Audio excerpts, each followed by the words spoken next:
Novos mares, horizontes, aonde quer chegar. O que quiser, tudo alcança, basta acreditar. Novos tempos de mudança, com o pé no chão.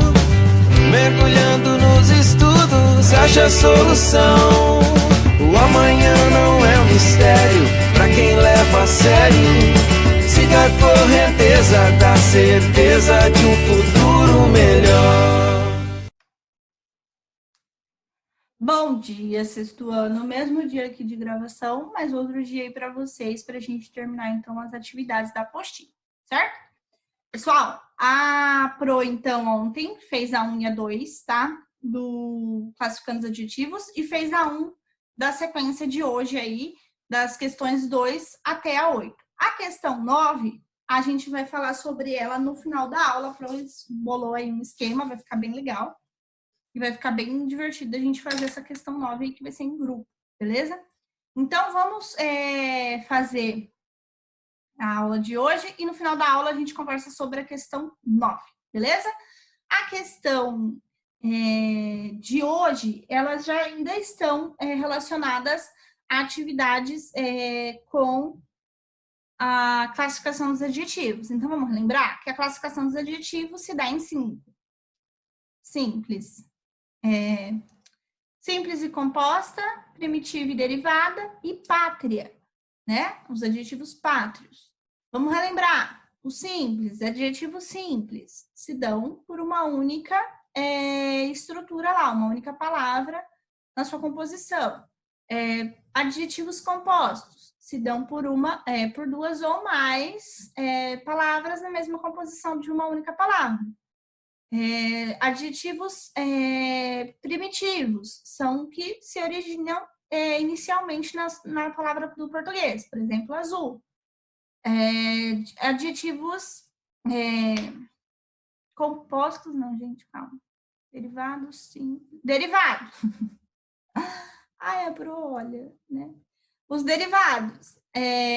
A gente pensa, então, em azul como exemplo de primitivo, em derivado, como a gente está derivando, a gente está trazendo uma segunda opção dessa palavra, azul marinho, azul escuro, é outro tipo de azul, certo? E os pátrios vai ser essencial. A gente vai até retomar ele melhor no final da aula, quando eu for explicar a atividade nova que nós vamos fazer. Porque os pátrios são quando a gente pensa em China, né? O país da China. Qual que é um adjetivo pátrio para China? Chinês, chinesa, Brasil, brasileiro, brasileira, Maringá, maringaense. Então, o nosso substantivo próprio, Maringá, nos traz um adjetivo pátrio maringaense, certo? Lembramos isso? Então, podemos ir para as atividades. Particularmente, eu amo fazer caça-palavras. E a questão 2, aí que a gente vai começar corrigindo, é um caça-palavras. Vamos ver aí quem conseguiu achar todas as palavras. E vamos dar início aqui, então, à nossa correção dos exercícios. Nós estamos na nossa aula número 27. E vamos... Deixa eu ver se eu aumento mais um pouquinho, se vai atrapalhar ou não, porque senão a gente fica muito pequenininho, a gente nem se vê, né?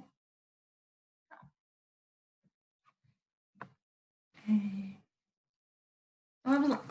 1 a 2.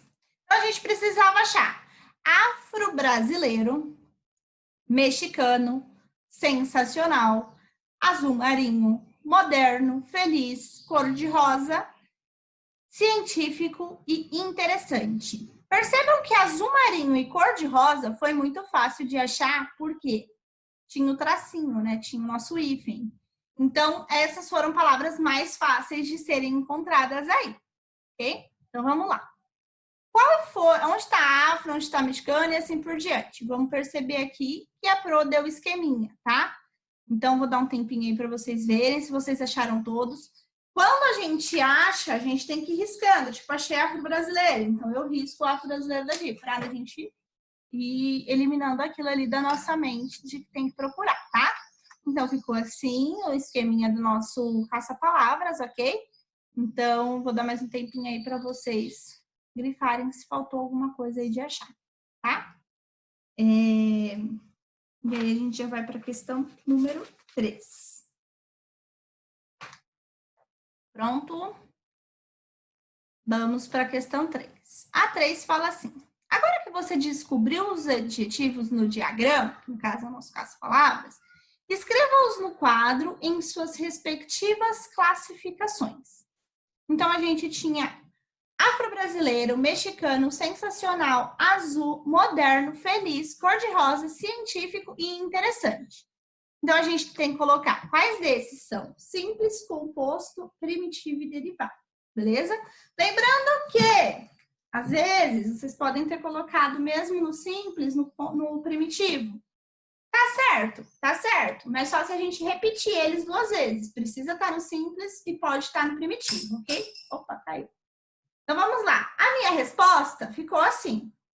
Então, como simples, mexicano, sensacional, moderno, feliz, científico e interessante. Como adjetivo composto, então ficou afro-brasileiro, azul marinho, cor-de-rosa e como primitivo ficou feliz e moderno. Só que como primitivo também posso ter mexicano, sensacional, moderno, feliz, científico, interessante. Beleza? É esse o ponto. E aí, como adjetivo derivado, daí nós temos o afro-brasileiro, azul marinho, cor-de-rosa, mexicano, sensacional, científico e interessante, beleza? Por isso que a gente não colocou eles no primitivo ou no derivado. A gente pode perceber que mexicano está no simples e no derivado. Cor-de-rosa está no composto e derivado. Feliz está no primitivo e simples. Eles podem estar em 2 classes aí perfeitamente, tá bom? Então, quando a gente tem essa ciência, a gente consegue responder aí nossa tabelinha sem nenhuma dificuldade. Vou dar um tempinho para que vocês corrijam aí alguma coisinha ou coloque algo esquecido, beleza? Para a gente ir para a próxima atividade.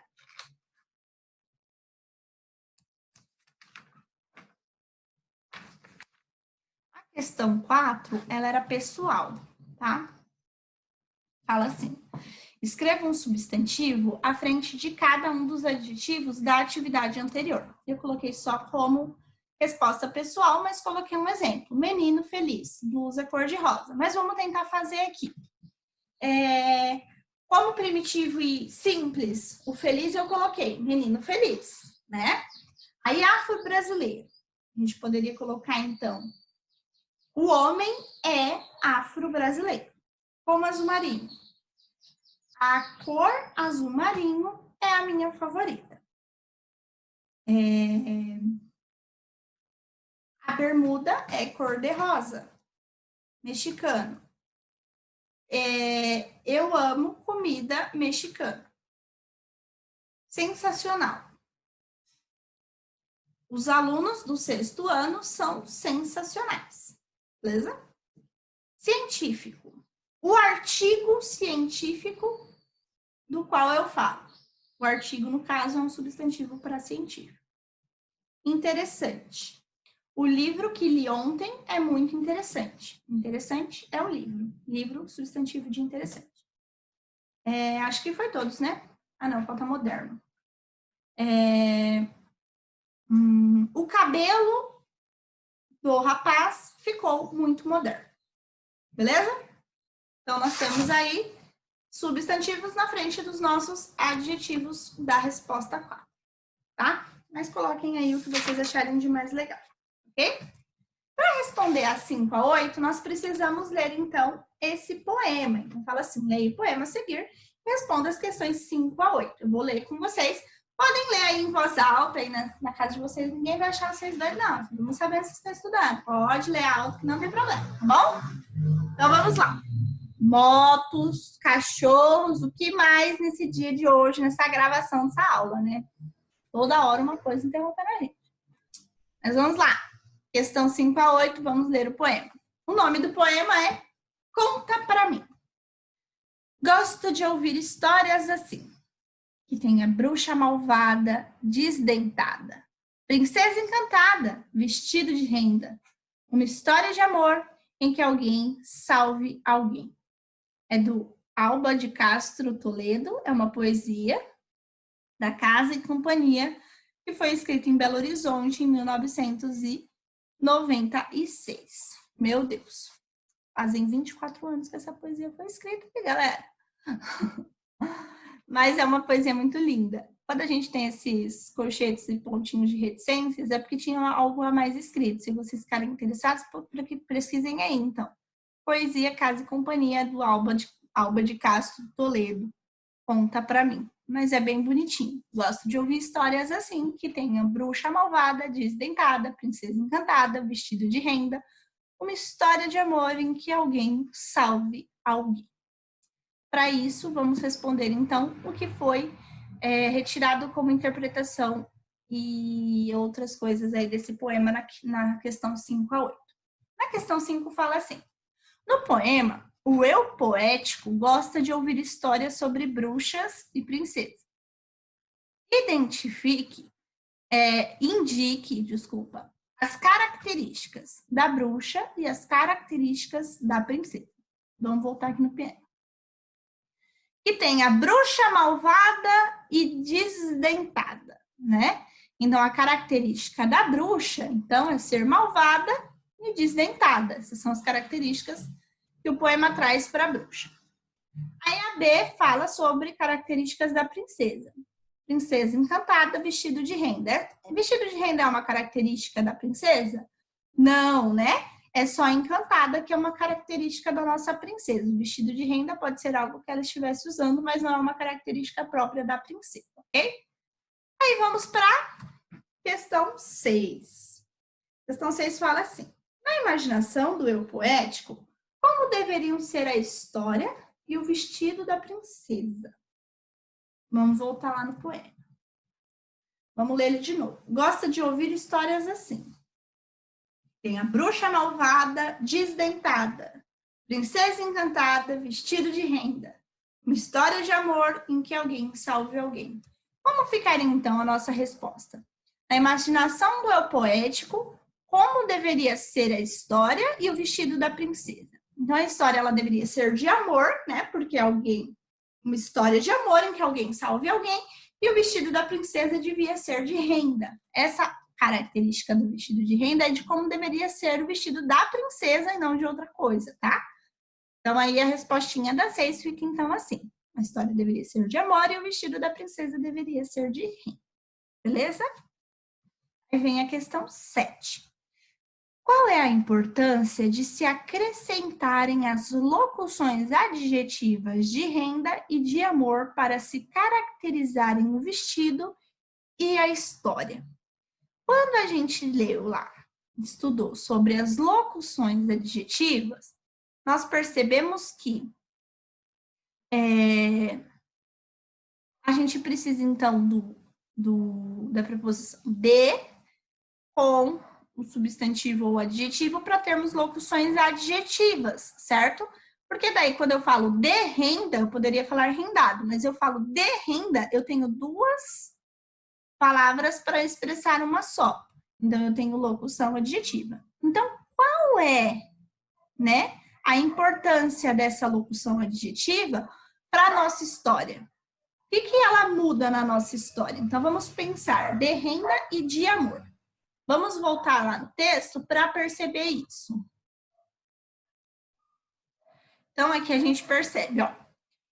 Princesa encantada, vestido de renda. Então, a gente está observando o de renda.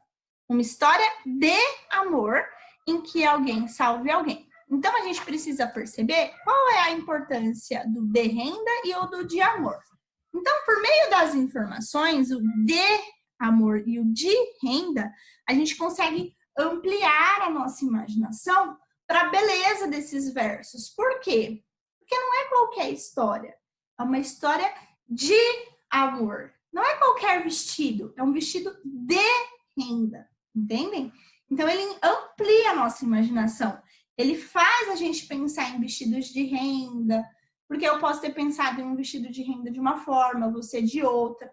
Eu posso ter pensado em uma história de amor de um jeito, você de outra. Por exemplo, olha aí os desenhos da Disney que a gente está tendo. Antes a gente podia pensar em histórias de amor, quando a gente pensava em desenho animado da Disney, como a Bela Adormecida, que ela precisava do beijo do amor verdadeiro para acordar, né?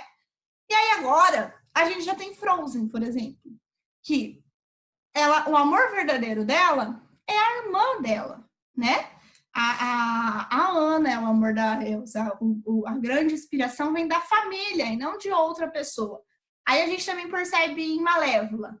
O grande amor da vida da Malévola era a menininha, era a criança. Então, o amor genuíno era um amor maternal ali, né? Então, quando a gente pensa ali no poema uma história de amor em que alguém salve alguém, eu posso ter pensado numa história de amor como a Bela Adormecida, em que um príncipe precisa beijar ela para que ela fique bem e fique acordada, ou a fera, no caso, né? A Bela e a Fera. A Bela Adormecida. A gente pensa, então, em vários tipos de amor. Isso amplia a nossa imaginação, né? Então, nós também sabemos de que tipo de história é que a gente está falando, de que tipo de história o poético gosta e de como deveria ser o vestido da princesa. Mas nós não sabemos. Nós sabemos que é histórias de amor e vestidos de renda, mas nós não sabemos que tipo de história de amor ou que tipo de história de renda. Esse é o grande ponto do de renda e o de amor. Nós ampliamos a nossa imaginação a partir disso. Pode ser de diversas formas esse amor ou essa renda, ok? E aí, por último, não menos importante, vamos falar sobre a questão 8. As informações sobre o vestido e sobre a história foram escritas numa locução adjetiva para cada substantivo. Tente transformá-las num adjetivo que se refira a cada um desses substantivos. Vestido de renda, locução adjetiva de renda, e história de amor.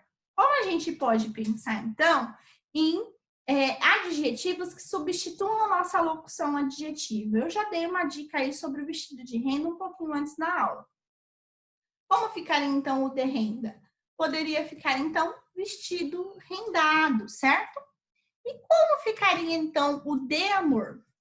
Poderia, então, ficar história amorosa. Fica um pouco mais diferente? Fica. Até que fica melhor, né? Vestido rendado, né? Mas o história amorosa não fica tão aberto para a nossa imaginação, igual eu expliquei na questão 7. Se a gente fala história de amor, a gente tem uma abertura bem maior aí para a nossa imaginação na história. Agora, vestido rendado pode ser de outras formas também. Agora, quando a gente pensa em de amor e de renda, a gente amplia a nossa imaginação. Vestido rendado, eu posso ter um pouco de renda nele e ele ser rendado. E aí, quando eu penso de renda, ele é inteirinho de renda. E quando eu penso em história amorosa, me limita, né? E história de amor me amplia. Conseguem perceber, então, que a locução adjetiva é necessária neste ponto? Então, é isso. Aí, pessoal, a questão 9. Eu vou ampliar aqui um pouquinho, depois a gente volta aí para o compartilhamento de tela para a gente conversar um pouco sobre a questão 9. Primeira coisa que a gente precisa conversar sobre a questão 9 é a gente perceber os nossos adjetivos pátrios. Então, vamos relembrar o que são os adjetivos pátrios. Os adjetivos pátrios, eles são os que se referem a países, cidades, estados, continentes ou regiões, né? Assim como os substantivos próprios, né? Como eu já disse, China, Brasil, Maringá e assim por diante. Quando a gente pensa em adjetivo, a gente pensa em algo que está caracterizando, qualificando ou classificando uma classe, né? Então, se a gente pensa em Brasil, a gente pensa em brasileiro. Se a gente pensa em China, a gente pensa em chinês. Se a gente pensa em Austrália, a gente pensa em austríaco. E assim por diante. Por exemplo, Japão, pensa em japonês. E assim por diante. Então, quando a gente for pensar, então, aqui, no caso, os adjetivos pátrios, nós vamos dar, então, a classificação e uma qualidade, uma qualificação ou até uma característica para os nossos substantivos próprios. Então, é muito importante que nós estejamos aí certinhos com os substantivos comuns e o que são os adjetivos pátrios para a gente conseguir fazer a questão 9, tá? A Pro tá aqui, peraí que eu vou mostrar para você.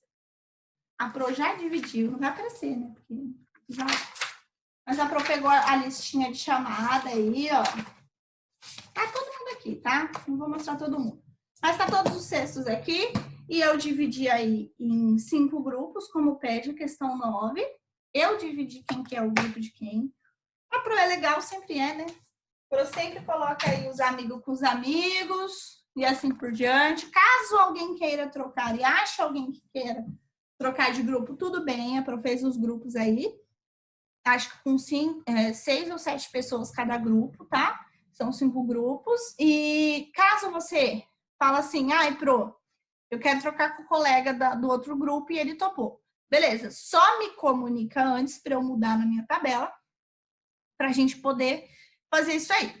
Como que vai funcionar? A gente vai criar grupos no WhatsApp. Então, vão ser grupos com 6 ou 7, ou 5, 6, 7 pessoas aí, depende do 6º ano, do tanto de aluno. E aí, a gente vai criar esse grupo no WhatsApp do seu grupo aí. Eu distribuí. São 5 grupos, são Norte, Nordeste, Centro-Oeste, Sudeste e Sul. Eu distribuí vocês aí. Cada um pegou uma país aí. Eu fiz tudo por ordem de sorteio para dividir o grupo aí do Norte, Nordeste, Sul, Sudeste, tá? A Pro só não fez por ordem de sorteio o nome dos alunos, porque a Pro sabe quem tem mais proximidade, quem conversa um pouco mais um com o outro, né? Então, a Pro procurou deixar meio que o grupinho formado aí. Porque, né, tem mais intimidade, tem mais contato aí pelo WhatsApp e tal. Seria muito legal se a gente pudesse fazer esse trabalho em sala, mas a circunstância não permite. Então, a gente vai fazer ele online. Como a gente vai apresentar esse trabalho, a Pro ainda vai definir se vai ser em uma aula ao vivo, tá? Ou se vai ser... a gente vai pedir para cada um do grupo faça um vídeo ou alguma coisa assim, mande pra gente, ok? Então, vamos lá. Vou compartilhar a tela aqui de novo para a gente poder ler, então, a questão 9. Então, a questão 9, que é o nosso trabalho, vai falar assim, ó. O professor irá dividir a classe em 5 grupos e cada grupo ficará responsável por A. Pesquisar os nomes dos estados com as respectivas siglas e capitais de uma das 5 regiões do Brasil. Então, por exemplo, quem ficou aqui com o Sul ou Sudeste vai pesquisar lá quais são os estados do Sul, quais são as respectivas siglas desses estados, quais são as capitais dessa região. E aí, na B, desenhar ou colar numa cartolina o mapa da região. Como que a gente vai fazer isso, então? Vocês vão abrir um arquivo aí no Word, escrever, então, pesquisar os nomes, pôr as siglas e pesquisar, então, na imagem, tá? Do mapa do Sul, Sudeste, aí, de qual você tirou, do seu estado, da sua região aí que você tirou, e pôr aí como questão B. C. Escreva os adjetivos pátrios correspondentes aos estados e as respectivas capitais. Ou seja, quem pegou aí, vai cair o Paraná, vai escrever paranaense, por exemplo, entendeu? Então, a C é escrever os adjetivos pátrios de cada região aí do país e as suas respectivas capitais. Por exemplo, a capital do Paraná é Curitiba. Então, você vai colocar como adjetivo pátrio de Curitiba, curitibano. E assim por diante, tá? São Paulo, capital, São Paulo. E o adjetivo pátrio, paulista, ok? Aí, a D, apresentar o trabalho realizado à classe. Essa D é o que eu vou definir ainda, tá? Mas aí, como são as regiões, elas são mais extensas, aí vocês vão ter que decidir aí como vocês vão se organizar em questão ao grupo, para ver o que cada um vai pesquisar, tá? É bastante coisinha aí para fazer, então acredito que o grupo aí de 5, 6, 7 pessoas possa se dividir bem e não ficar pesado para ninguém, né? sobrecarregado para ninguém a questão do pesquisar. Aí vocês vão pegar esse arquivo no Word, vão me mandar, e aí depois a gente vê como a gente vai fazer para apresentar esse trabalho, tá? Que vocês vão ter feito. Não é difícil, se for tendo dúvida, me fala. Vou gravar um videozinho e fazer uma tabelinha com os grupos que eu defini e mando no grupo do WhatsApp de cada turma, ok? Não vou fazer aqui porque essa videoaula vai para todos os sextos que é para dar aula. E aí fica muito extenso, né? Vocês ficam tendo que falar de outras turmas, aí não fica legal. Mas aí eu mando para cada um no grupo de cada um e a gente define isso aí juntos, ok? Mas é naquele esquema. Decidi trocar de grupo com o colega, tá? Me avisa. E não pode simplesmente ir para o outro grupo ter 20 pessoas e o outro ter 3. Também não pode. Tem que sempre ter o mesmo número. Ou seja, por isso que a gente tem que trocar de grupo. E não simplesmente migrar para o outro grupo, sair do outro e deixar o outro lá, Deus dará. Então, não é assim, ok? Então, Pro vai mandar, então, essa planilha aí com o nome de cada um do grupo. O nome do grupo vai ser Norte, Nordeste, Sudeste, Centro-Oeste e o que for, o que você tirou pelo sorteio. E aí a gente vai se falando. Se for necessário, vai ser muito grupo aí, né, gente? Vai ser 5 grupos por turma. É muita coisa para participar de todos os grupos. Então, não me coloquem nos grupos, ok? Definam aí o trabalho de vocês, façam o trabalho de vocês e me mandem. Senão vai ser muito grupo na minha cabeça, misericórdia. Pro vai ficar doido no WhatsApp. Mas a Pro tá lá no privado, pode mandando mensagem. Pro, nosso grupo ficou com dúvida nisso, e aí? Aí a gente conversa, ok? Então, a partir do momento que eu mandar aí para vocês a nossa planilha e nossa tabela, vocês começam a fazer o trabalho. Provavelmente não vai ser nessa quinta-feira que a gente vai apresentar. Provavelmente vai ser na quinta-feira que vem, numa aula ao vivo, tá? Então, aí a gente liga as câmeras, só os 5 de cada grupo, ou 6 de cada grupo, o microfone desses grupos, e vocês apresentam para a turma esse trabalho. Acho que assim vai ficar legal, acho que assim vai funcionar. Então, para a próxima quinta-feira, não nessa, na próxima. Mas eu vou deixar tudo escrito lá no grupo do WhatsApp, entrega, tudo certinho, ok? Então, essa foi a nossa aula de hoje, a nossa aula número 27. E amanhã é quarta, amanhã a gente não tem aula. Então, na quinta-feira, a gente se vê na aula ao vivo. Espero todos vocês, quero todo mundo online, tá? Inclusive, eu vou lançar um desafio na aula ao vivo de quinta. Então, é necessário que todo mundo esteja online para ver esse desafio, tá? Então, é isso. Um beijo e fiquem com Deus. Novos mares, horizontes, aonde quer chegar. O que quiser, tudo alcança, basta acreditar. Novos tempos de mudança, com o pé no chão. Mergulhando nos estudos, acha a solução. O amanhã não é um mistério pra quem leva a sério. Siga a correnteza da certeza de um futuro melhor.